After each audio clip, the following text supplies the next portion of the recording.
केंद्रीय मंत्री अन्नपूर्णा देवी आज गिरिडीह पहुंची, जहां उन्होंने एक निजी आयोजित कार्यक्रम में लोगों को संबोधित किया। अपने संबोधन में उन्होंने झारखंड सरकार पर तीखा हमला बोलते हुए कहा कि राज्य सरकार कभी भी नगर निकाय चुनाव कराना नहीं चाहती थी। उन्होंने आरोप लगाया कि यदि हाईकोर्ट का आदेश नहीं आता और भारतीय जनता पार्टी इस मुद्दे पर मजबूती से खड़ी नहीं होती तो चुनाव संभव नहीं हो पाता।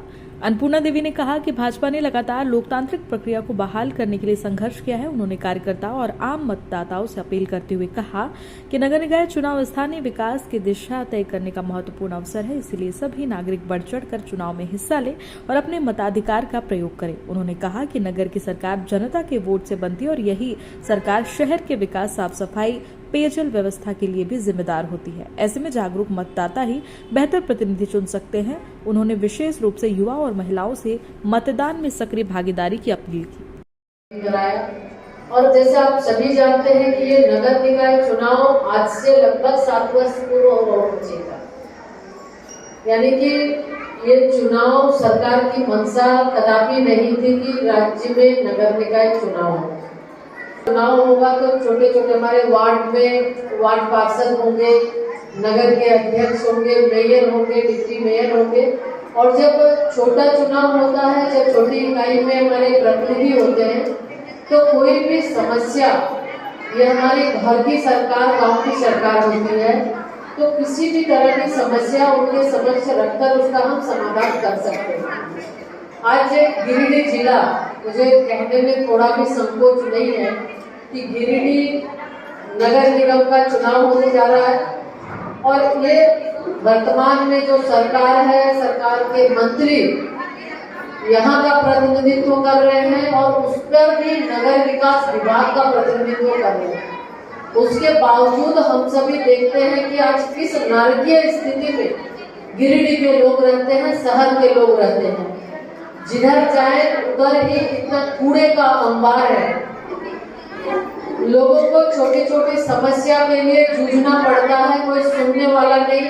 शहर में न पानी की समुचित व्यवस्था है, न बिजली की व्यवस्था है, न स्वच्छता की व्यवस्था है और न ही सही ढंग से सड़क और नाली की व्यवस्था है। यानी हर बुनियादी सुविधाओं से लोगों को जूझना पड़ता है।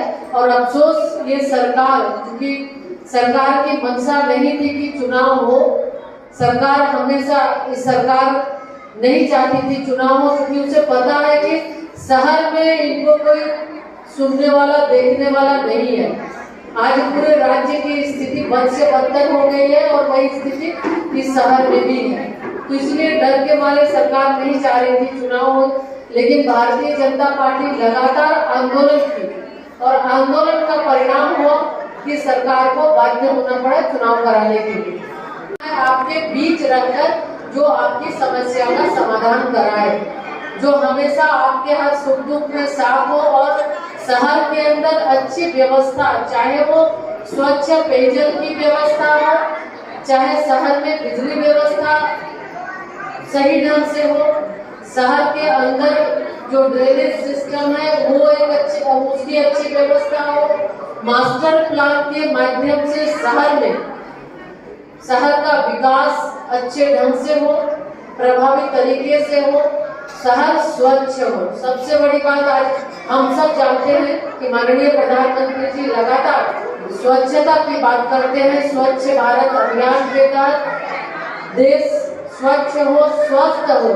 जब देश स्वच्छ होगा तभी हमारे लोग स्वस्थ होंगे और तभी एक बेहतर और विकसित भारत के लिए वो सोचकर देश को आगे बढ़ाने में अपनी अहम भूमिका रहेगी। तो साथियों, लगातार आप करते हैं स्वच्छता अभियान में सबसे बड़ा पर्यावरण, हमको पर्यावरण पर विशेष ध्यान देना है। और पर्यावरण पर आप कैसे ध्यान देंगे? तो जब तक पेड़ नहीं लगाएंगे, वृक्ष नहीं लगाएंगे, तब तक हम पर्यावरण को शुद्ध नहीं कर सकते। तो वृक्षारोपण करना होगा, चाहे उसमें नारियल का पेड़ का ही रोपण क्यों ना हो, तो हम सबको वृक्ष लगाना होगा। शहर को स्वच्छ बनाना होगा, सुंदर बनाना होगा। तो हम शुरुआत नारियल पेड़ के वृक्षारोपण से करेंगे और उसके बाद जैसे जैसे आवश्यकता हमारी होगी हम उस तरह से काम करेंगे। तो शहर को आगे बढ़ाने के लिए, शहर को सुंदर बनाने के लिए, स्वच्छ बनाने के लिए हम सबको पर्यावरण और उसके बाद स्वास्थ्य पर विशेष ध्यान देना है। नेतृत्व में विकास और यही महिला सशक्तिकरण केंद्र में है, चाहे SHG ग्रुप के माध्यम से हो, चाहे ग्रोथ दीदी के माध्यम से हो, बेटी बचाओ बेटी पढ़ाओ अभियान के माध्यम से हो, स्टेम में बेटियों की ज्यादा भागीदारी के माध्यम से हो, अंतरिक्ष में चाहे बेटियां हो या फिर रक्षा के क्षेत्र में, हर जगह आज बेटियां परचम लहरा रही हैं। और प्रधानमंत्री जी बेटियों को आगे बढ़ाने के लिए, रोजगार स्वरोजगार से जोड़ने के लिए निरंतर प्रयास कर रहे हैं, निरंतर काम कर रहे हैं। आज 10 करोड़ बहनें सेल्फ हेल्प ग्रुप से जुड़ी हैं, 2 करोड़ से ज्यादा बहनें लखपति दीदी बन चुकी हैं, ड्रोन दीदी बन चुकी हैं और मुद्रा योजना, स्टार्टअप इंडिया, सब इसके माध्यम से भी लगभग 60% से ज्यादा हमारी महिलाएं उसमें भागीदारी और ज्यादा उनको लोन भी मिला है, उनका लाभ भी मिल रहा है और महिला अपने अपने प्रतिष्ठान में ज्यादा से ज्यादा महिलाओं को रोजगार भी दे रही है। तो हर एक जगह महिला आगे बढ़ रही है। इसलिए आप सबसे आग्रह है, क्योंकि आप शक्ति स्वरूपा है और हर एक जगह चाहे शक्ति के रूप में हो, धन की देवी के रूप में हो, बुद्धि की देवी के रूप में हो, मातृकालिका पूजा होता है। हम अगर बात भी करते हैं